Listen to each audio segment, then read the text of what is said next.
All right, so when we talk about mass and moles, we like to use molar mass because it's the mass of something that we can actually, visualize. So the molar mass is the mass of 1 mole. Mass, I don't want it in red. Let's make it blue. Is the mass of 1 mole of a compound. 1 mole of a compound is a really, really big number.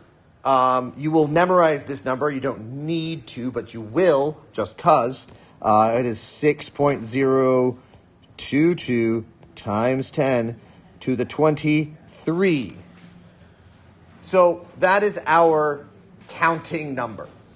It is 6.022, 20 zeros, giant number. Because molecules are really small. So when you have a mole of something, it's a lot of molecules. It's a lot.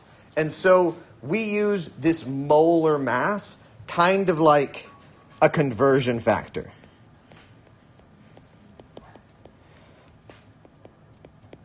To go between the mass of something and how many moles there are of something. So the moles of things are going to be how the ratios of chemical equations are. You guys remember your Science 10 balancing equations, where you had the big numbers out front of each of the compounds, so they all worked out, and you didn't have too many of one atom and too few of something else. Those big numbers out front are your mole ratios. So that is what moles are. Those are what moles are counting.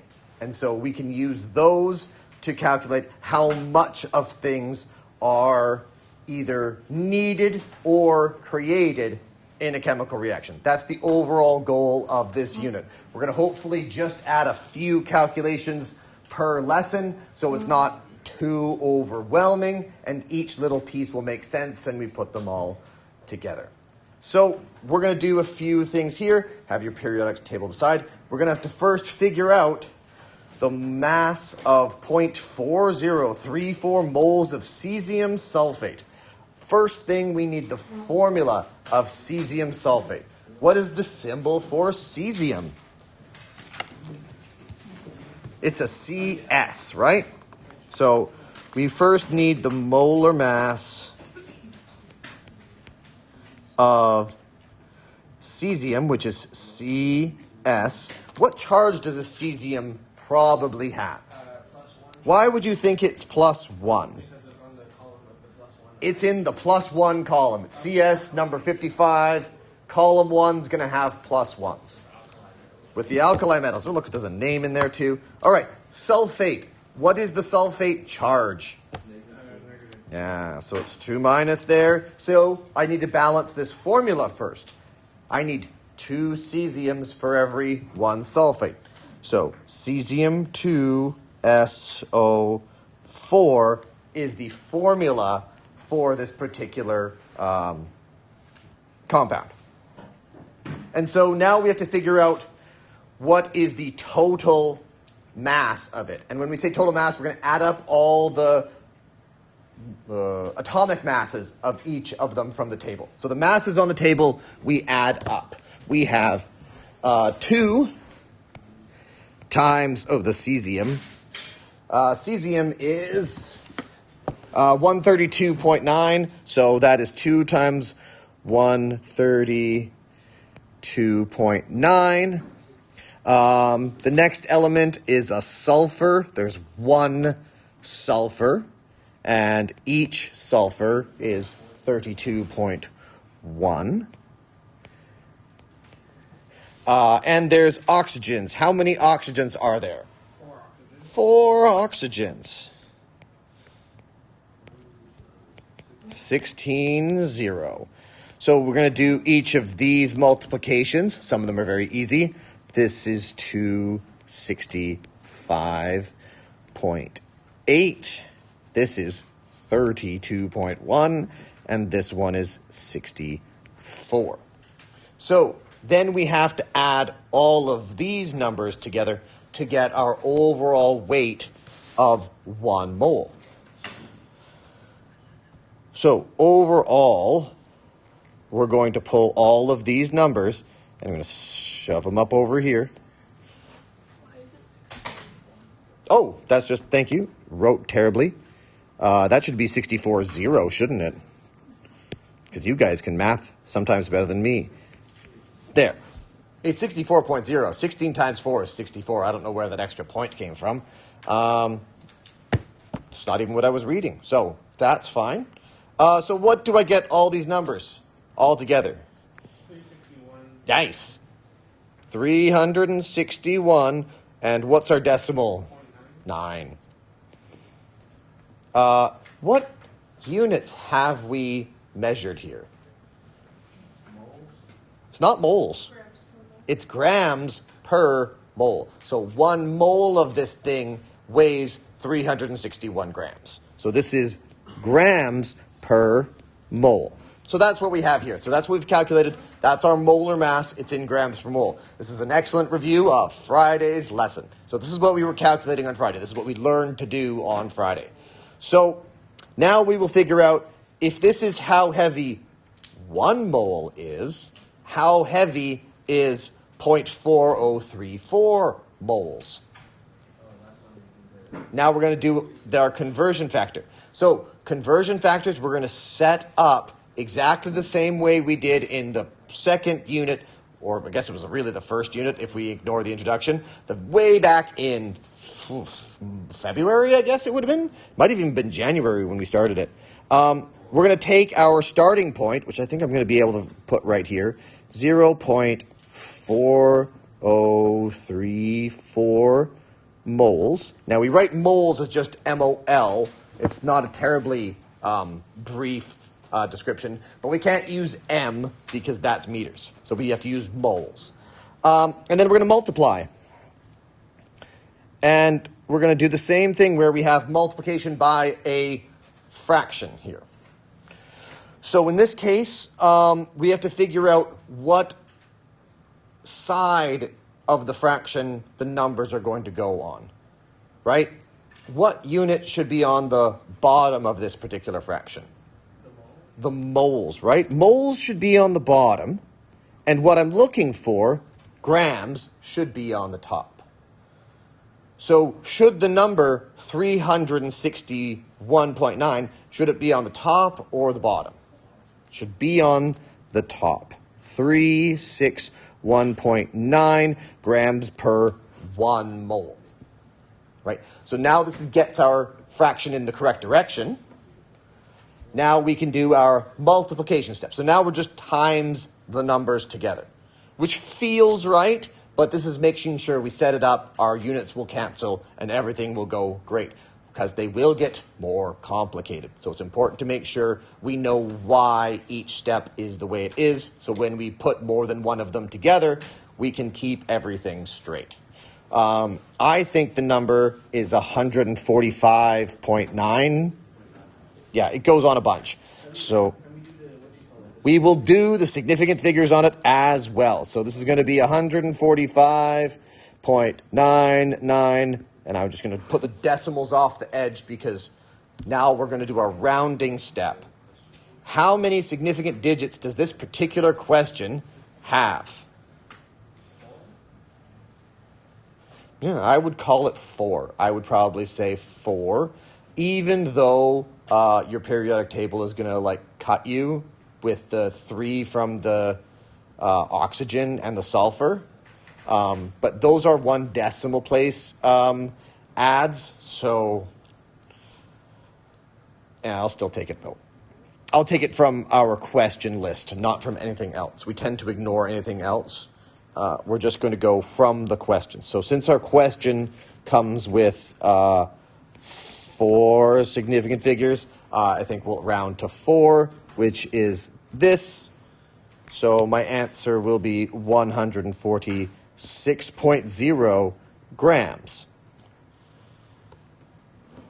And then I will just box it and saying this is my total answer.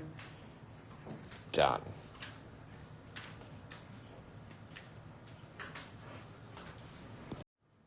All right, we're basically going to take the same style of question and like run it in reverse. So I've got iron 3 oxide, iron 2 oxide, I'll read it carefully, and I got 181.4 grams in my particular sample. So I want to figure out how many moles is this, because if I figure out how many moles, I can figure out what ratios I'm going to use in the rest of my reaction. In this case, we're just looking at one particular compound. We'll expand it to reactions later. But I see grams, and I want moles, so I'm going to need my molar mass. So first step will be molar mass. Oops. Undo. Proper color. Molar mass. All right, what's the formula for iron 2 oxide? I know I got Fe for iron, and I have O for oxide. I got to look for the 2 charges that I need. It's not. It's FeO straight, because iron 2 has a 2 plus charge, and O has a 2 minus charge, 1 to 1. 1 iron, 1 oxygen. So this is pretty easy. So we're just going to have iron at 1x 55.8 and oxygen at 1 times 16.0. So we just need to add these 2 things together. 0.817. So 7.81 grams per mole. So that's going to be our molar mass step, is just our 71.8 grams per mole. Now we'll set up our little question, start with what we have. We have 181.4 grams, and we're going to multiply it by a fraction. Where do you think the grams should be? Should they be on the top or the bottom? The grams should be on the bottom. Oops, excuse me for the little slide here. But grams should end up on the bottom because they're what I want to go away, and moles should end up at the top. So since my units are backwards from here, the number that we just found should actually end up on the bottom. So this is, dyslexia is hitting me in the face today, 71.8 grams for every 1 mole. So now my number is actually on the bottom of this particular fraction because it's moles per grams, and so my number is upside down. So in this case, mathematically, I'm actually going to be dividing my 181 divided by 71.8, and that should give me the number of moles. But before we get too far, is it going to be more than a mole or less than a mole? More than a mole. There's more than 1 mole's worth of weight here. I have 181, which is more than 71. I'm going to have more than 1 mole's worth. Make sure we take that step and think about what it is we're measuring first before diving right into the calculators.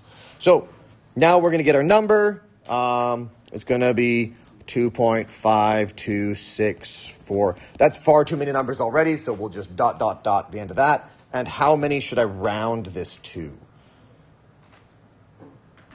Yeah, I think I agreed that it was 4 with my particular rule that I came up with right then. I think we're going to go with it. So we're going to call it 4. So that's going to be 2.526. That last 4 just goes away. And that's going to be mole. So we'll call that my final answer. Yeah, we'll call that my final answer. And the reason I'm going to do that for a question is because anytime you're going to have a formula with hydrogen in it, you're going to get cut to like 2 significant digits if you don't follow this. So we're going to call our table as perfect as far as significant digits. Okay, so it's basically only added the moles fraction to yesterday's or last lesson. And this works really well for solids, things you can weigh on a scale. You can put like iron on a scale. You can put a cesium sulfate salt on a scale. For gases, we need to create a standard set of conditions. Oops, let me slide this over here. Standard set.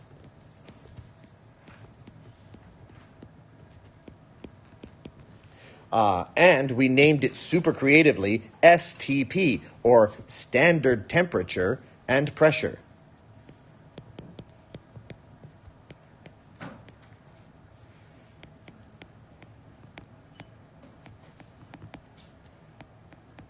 And pressure. So STP is standard temperature and pressure. That temperature is set to 0 degrees Celsius. Because we're metric people, 0 degrees Celsius is a very good standard temperature and pressure. The pressure standard is 1 atmosphere of pressure. Very boring, right? Basically, ambient pressure. If we want to be really scientific about it, which we should, it is 101.3 kilopascals.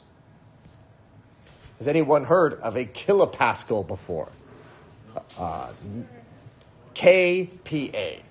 So a PA is a Pascal unit of pressure. That's our standard metric unit of pressure. A kilopascal is just because one particular pascal is very small. So 100 kilopascals is roughly atmospheric temperature. If you're reading barometers or watching weather reports or any kind of things like that, your pressure is often given in kilopascals. That's normal air weather pressure. So 1 mole of gas has been defined as 22.4 liters of gas at STP. So this number we define as perfect because it's just a set. So there's no sig figs in this question.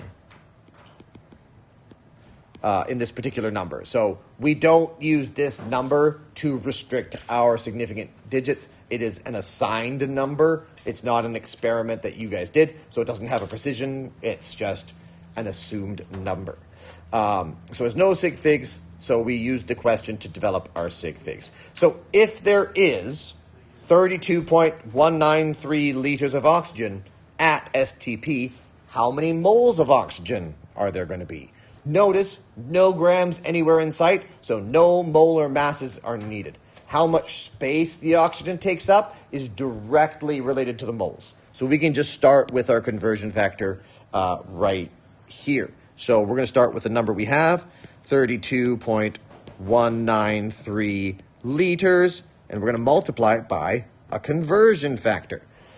What should go on the top and what should go on the bottom? The liters should go on the bottom because we want them to cancel. The moles should go on the top because that's what we're looking to find. That's how many moles of oxygen are there. Now, should my 22.4 go on the top or the bottom?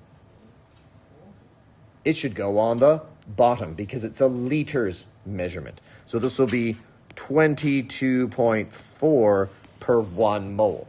So the liters per mole is the measurement there. So the 22.4 goes on the bottom of this particular one. So we're going to do a division question. We get all the buttons laid out on our calculator. I think it should be 1.437175, whole bunch of numbers. And we're going to round this to how many? How many significances do I have here? It's 5. So it's 1, 2, 3, 4, 5. We're rounding here. So this is going to be an up round. So this is going to be 1.4372 moles of O2. All right, more math here. We're going to find the volume of 70... what am I doing here? 176.5 nitrogen gas at STP. So I see grams. Oh no, molar mass. I need to have moles and gas. So we have these steps that we need to take here. So I'm going to write out our steps. But remember, nitrogen gas is N2. Remember diatomic gases from Science 10? No. Hydrogen, nitrogen, oxygen, fluorine, chlorine, bromine, and iodine are all come in sets of 2. So they are diatomic gases. So when they're by themselves, they come as sets of 2. Hopefully that brought back some not too traumatic memories. Okay, so we're going to have to go from mass, use the molar mass,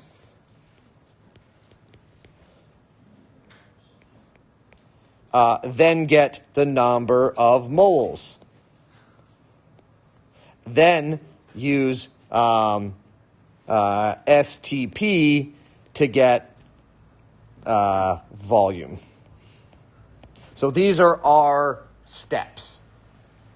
Notice our most important thing, moles are in the middle of it. So moles are always in the middle of it. You can usually use moles as our main conversion back and forth. If you could turn mass into moles, you can turn your moles into volume. But you can't turn mass directly into volume. They're not related directly. They're related through the number of moles it is, which is why we use moles to calculate everything. And it's a little tedious. So we're going to go through all of these steps. So first, let's do the molar mass up here just because that's where we have more space and there's less space down below. And I want to do a one-step conversion below once I have the molar mass. What's the molar mass of nitrogen gas? It's 14.0 times 2, which is 28.0. So it's 28.0 grams per mole. So that's our unit up there. So we have 28.0 grams per mole. So what I'm going to do in this space down here is we're going to do all of those steps in one calculation. So we're not going to break it down each time. We're going to create one long conversion factor that we can enter into the calculator all at once and get our answer. But it's all going to be in the layout, so hopefully we're really careful with our layout. Starting with our original question. So we're going to start with 176.5 grams of something. And we're going to, multiply that by the molar mass. Which way should the molar mass be? Should it be on the top or the bottom? Bottom. Because it's grams per mole. We want the grams to disappear. So grams is going to be on the bottom. So grams per mole, 28.0, will be on the bottom. Because it's grams for every mole. So we've just flipped that upside down. Now we have total number of moles, right? We can take the grams and make them disappear. We don't need grams anymore. We're left with moles. So if we got this number, we don't need to do it yet. We can get the number of moles. If I had the number of moles, I can do another conversion factor based on moles and liters together. How many liters are in a mole of something? 22.4, the liters in the box. So there are 22.4 liters for every 1 mole. And now I can look and say, oh, look, my moles are going to go away now too. So the only thing I have left at the end of this particular formula is a liters measurement, which is what I'm trying to find. I'm trying to find the volume of this particular thing. So I can put these conversions together in a string and not need to find so many intermediate pieces. Every time you get an intermediate piece in math, you get a rounding error. So what we're going to do is do all of this in one step in our calculator, and we're going to get our answer out here. So we're going to get 176.5 divided by 28 times 22.4. That's going to be all we're doing. I think this number is 141. I guess it would have to be point something because I need 4 numbers. 0.2, I'll just trust you on that. I did it wrong last time. And that's going to be liters of N2.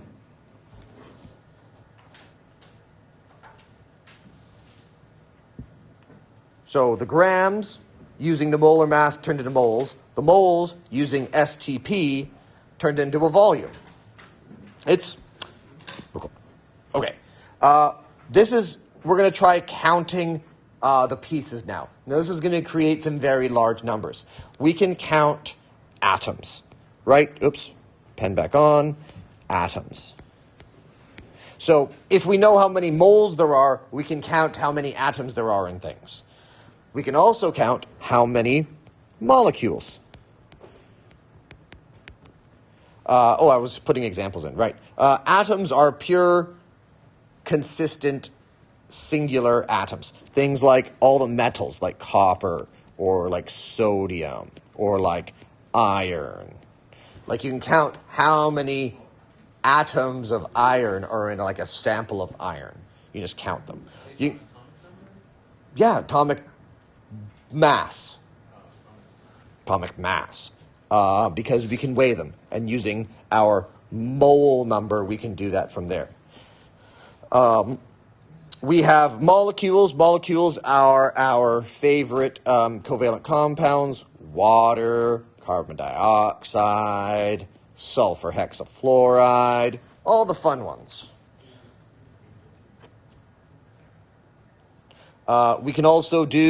We can count the number of ions in a system. Things like potassium ions, or chlorine ions, or sulfur ions. Oops, that's 2 minus, it would be written like. But yeah, we can just count ions in a system. And the last thing you might not have heard before, because I wouldn't have told you yet, is a formula unit, which is actually how we count ionic compounds. Because ionic compounds, like, for example, salt, is not a molecule. There's no such thing as a molecule of salt. Salt is a repeating pattern in a crystal. It's not a molecule. You cannot get just one pair. The reason we have 1-to-1 is because that's the ratio of sodiums per chlorine in a crystal, in a lattice of things. It's the ratio. It's 1-to-1 ratio. You can't have a single sodium stuck to a single chlorine. That just doesn't exist. So this is how we write them. We can write, let's do it that way. Fe2O3, nice iron oxide there, and a magnesium fluoride with 2. Yeah, just made up some lovely ionic compounds for us. The number of particles is our mole number, 6.022 x 10 to the 23 particles. And again, we do not use this for significant figures. That doesn't get calculated in. We ignore that. It's not a measurement that we took. It's an assumed perfect number. So we're going to do accounting. So we're going to get our scientific notation buttons all worked out. How many atoms of copper are in 5.67 times 10 to the 3 moles of copper?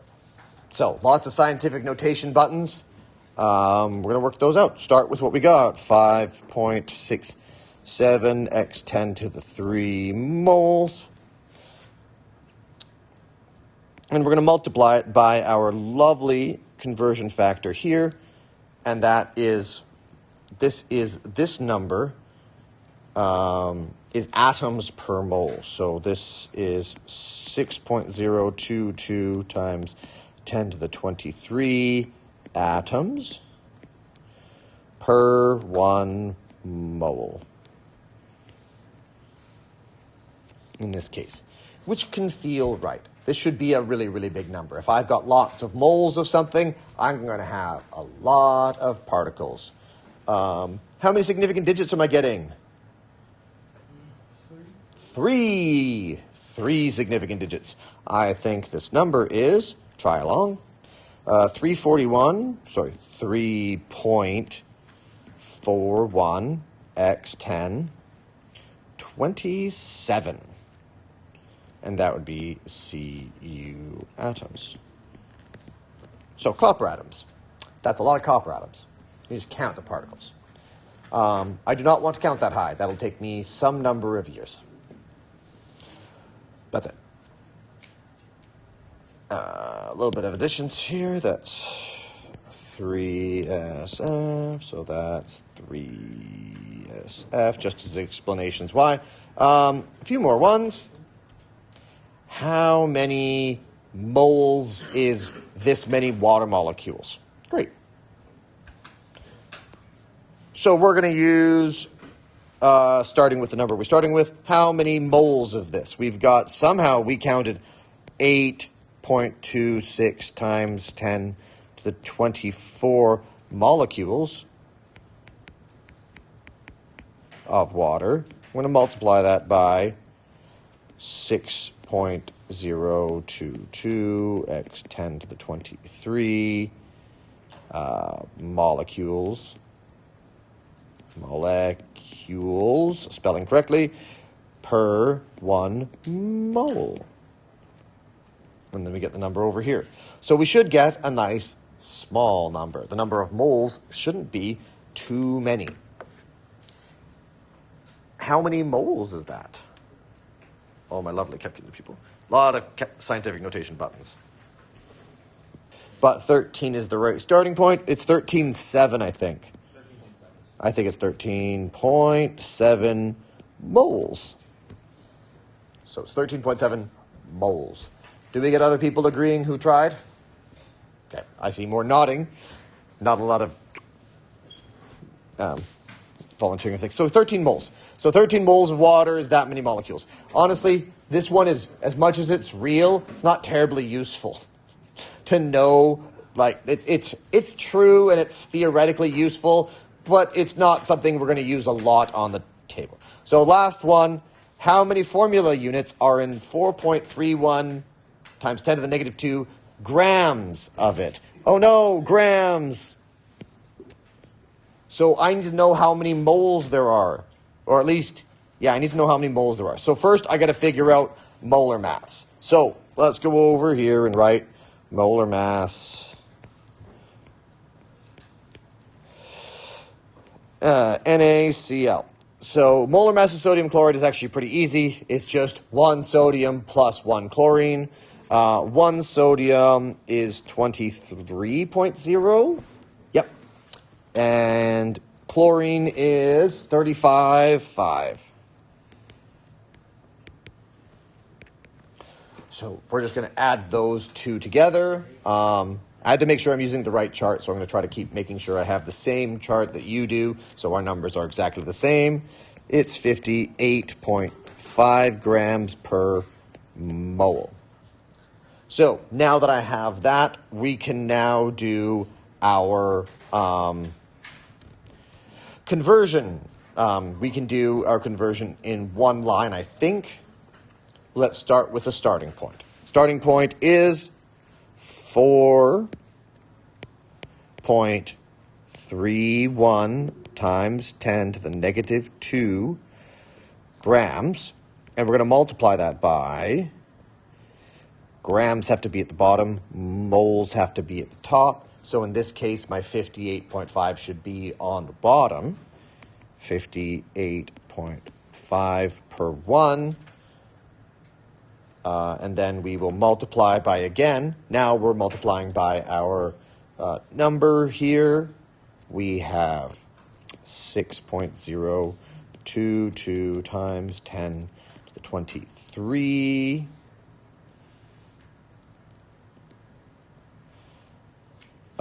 Per mole.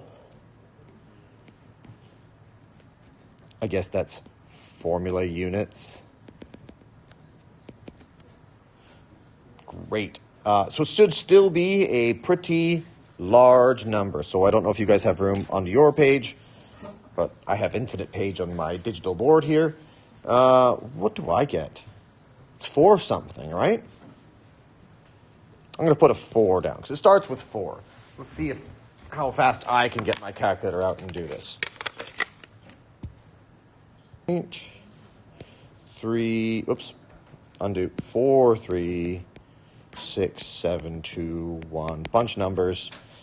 This is going to round to Three significant digits, it'd be 4, 4. So 4.44 times 10 to the 20 formula units. Now, I'm going to be careful with formula units, but if you call them molecules, I probably won't be too mad. I will probably point out that it's not a molecule, but math-wise, it fits, it works. The analogy does still work. Right, those are the practices from the book that you should try. Remember, the answers are in the back, so don't forget that. Check your answers, make sure you're getting it right. If you're not getting them, make sure you're asking good questions. Oh yeah, what had happened here? Oh, that's what I get. That's what I get. Let's try it.